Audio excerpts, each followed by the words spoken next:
interesting today. So what we're looking at today is Islam. We know that, do they actually in the Muslim culture allow for pictures like this? No, because they don't believe in idolatry. Remember we talked about that last time? What is, huh? You're welcome. Do y'all know what idolatry is? Pictures, right, of God. So do we all have that in your church? Yes. Yes. Okay. So what we're going to look at today is Muhammad. This is a picture of him. We know that. That's illegal, right? Huh? Isn't that illegal? It is, because what would the only thing be in their church? The writing. Right here, the writing, the calligraphy of, and this is Arabic. That would the only thing be, but this has been done by a non-Muslim person. Okay, so Muhammad, we know that he lived in Mecca. What was the religion of the people in Mecca? Islam. No, before Muhammad. No. Before Muhammad, it was what? They were polytheistic. Muhammad is, what was his career? He was a merchant. We're going to see that he actually married into a widow who was very rich. And we're going to see that amidst his whole trading on the Silk Road, he is going to come into divine intervention with what angel? Gabriel. And Gabriel reveals to him that he will be receiving the message from God, and that this God, Allah, which is an Arabic word, it just means God. And so we see that Allah will tell him that he is the ruler of the universe. We will also see that he says idolatry is wicked. So if you ever look at a Muslim mosque, there's no images of God. Like you think about your Christian church, right? There's always, what is like in the middle of your church? The cross, stained glass windows. They don't have that in their churches. He says any idolatry. So he's basically looking at the polytheistic people. Because at this time in the Middle East, they had a lot of gods. And he's attacking them. And he says that God would bring judgment on the world. Those who were good would go to what? Heaven. Those who were bad would? Hell. Haven't we seen this in another religion? Starts with a Z. Zoroastrianism. The other thing that was revealed is that he would be the final prophet. Do we know of some prophets before this? Abraham, who else? The serpent. Moses, okay, and he actually honors all of them. So we're going to see Muhammad is going to take this message, and he actually threatens people in Mecca. And so we're going to see that he threatens the very rich, because the merchants, if we just look at this peninsula, they're trading to India, right? They're going to China.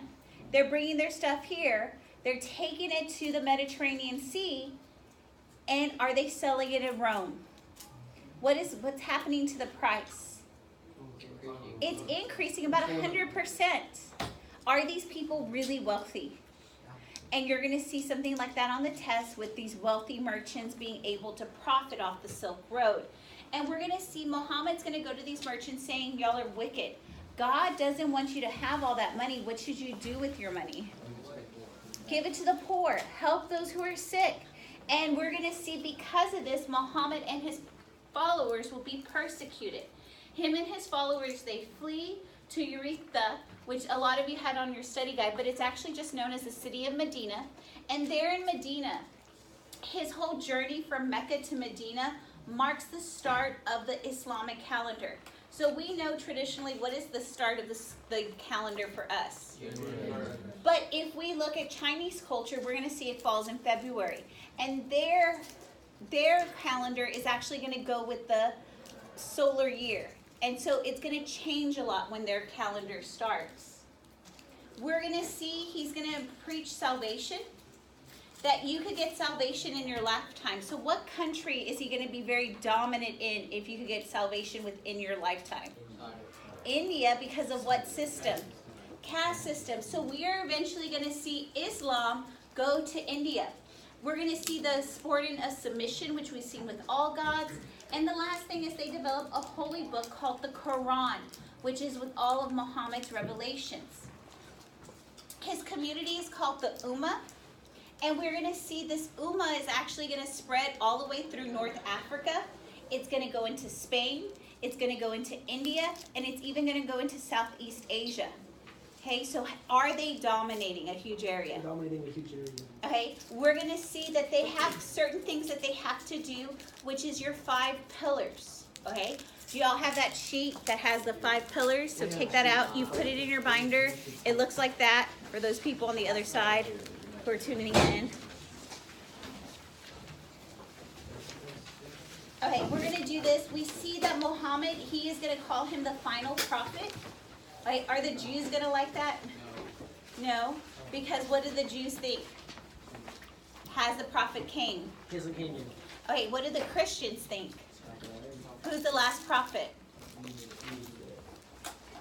They think Jesus is. And so this is where Christianity and Judaism kind of differ with the Muslim faith.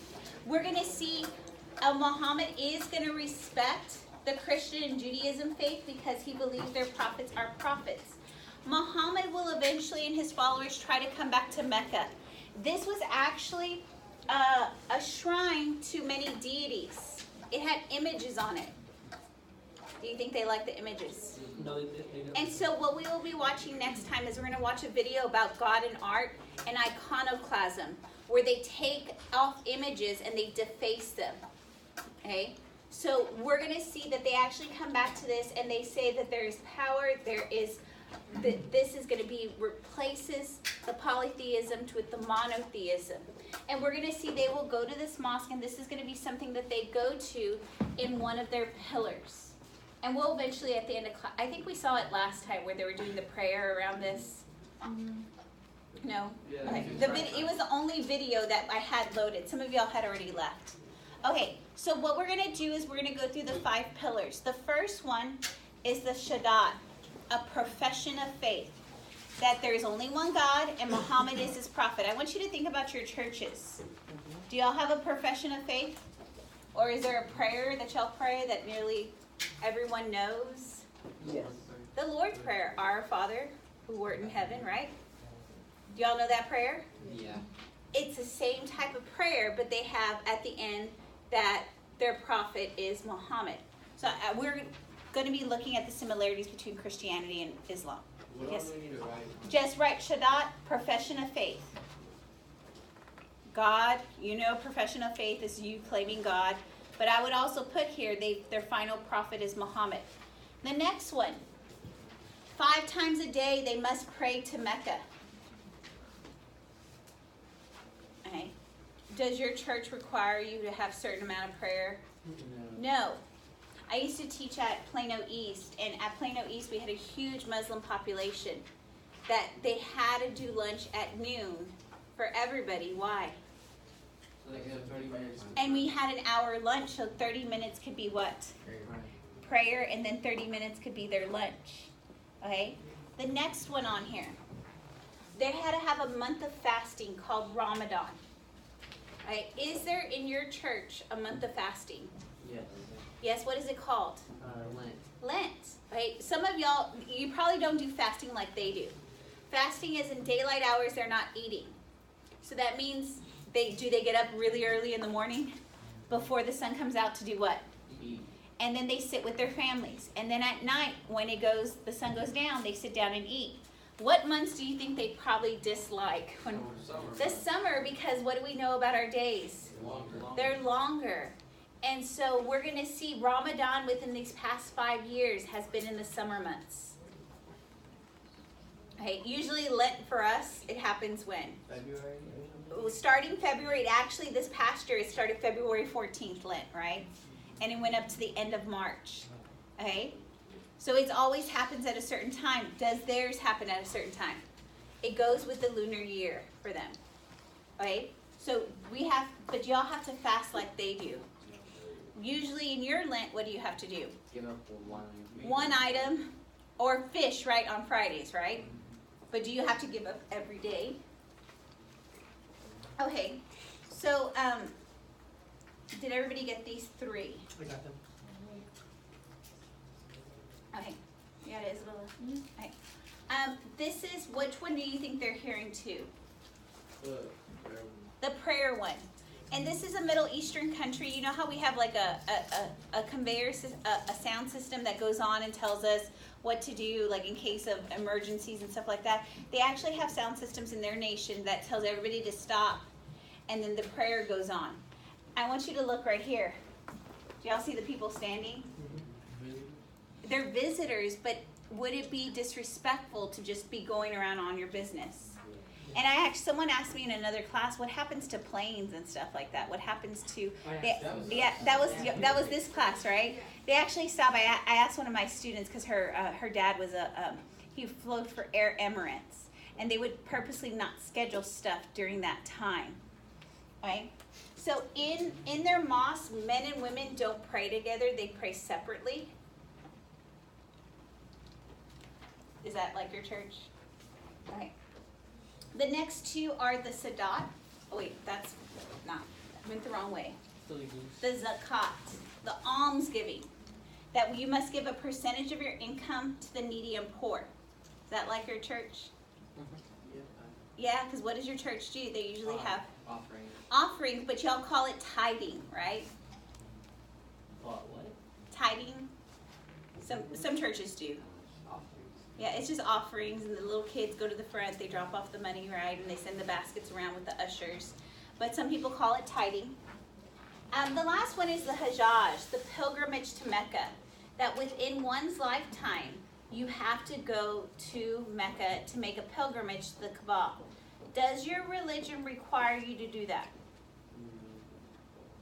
No. But do some people in some religions make religious pilgrimages? Where would they go? Jerusalem. So these are our 5 pillars. You'll definitely see them somewhere on our review.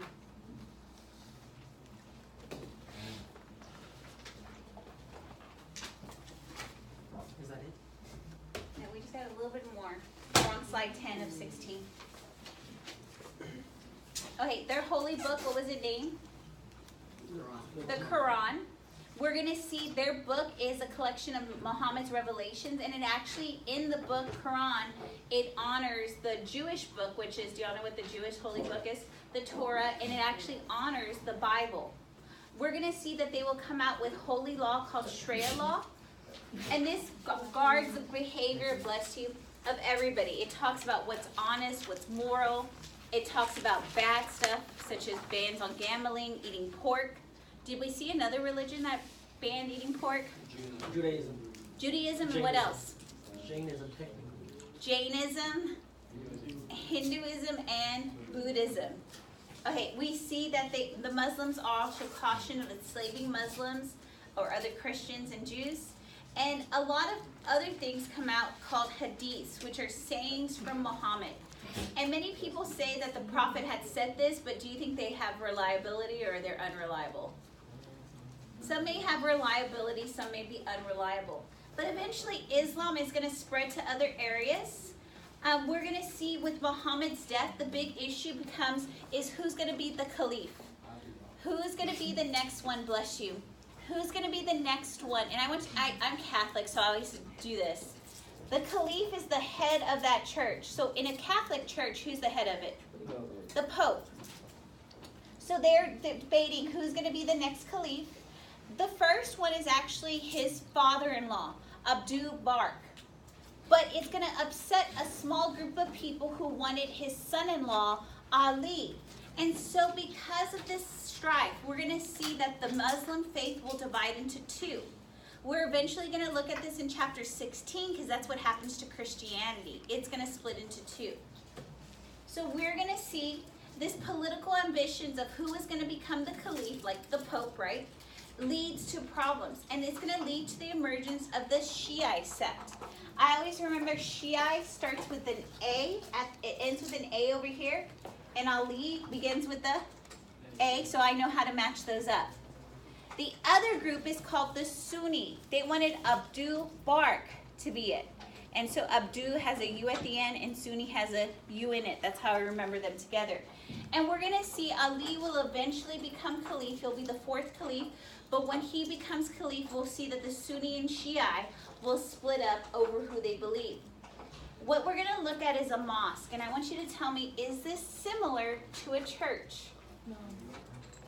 I want you to think about your church. Is there something at the top?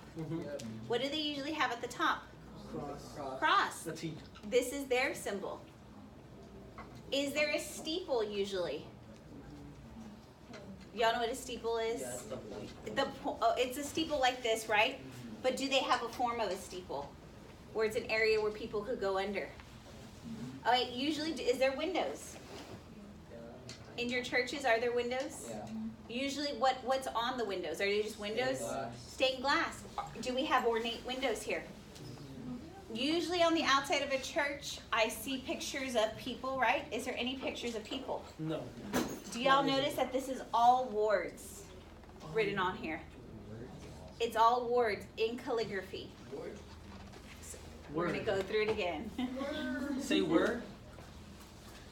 Okay, so we're going to see that, again, his policy towards other religious groups. Is he going to be tolerant or intolerant?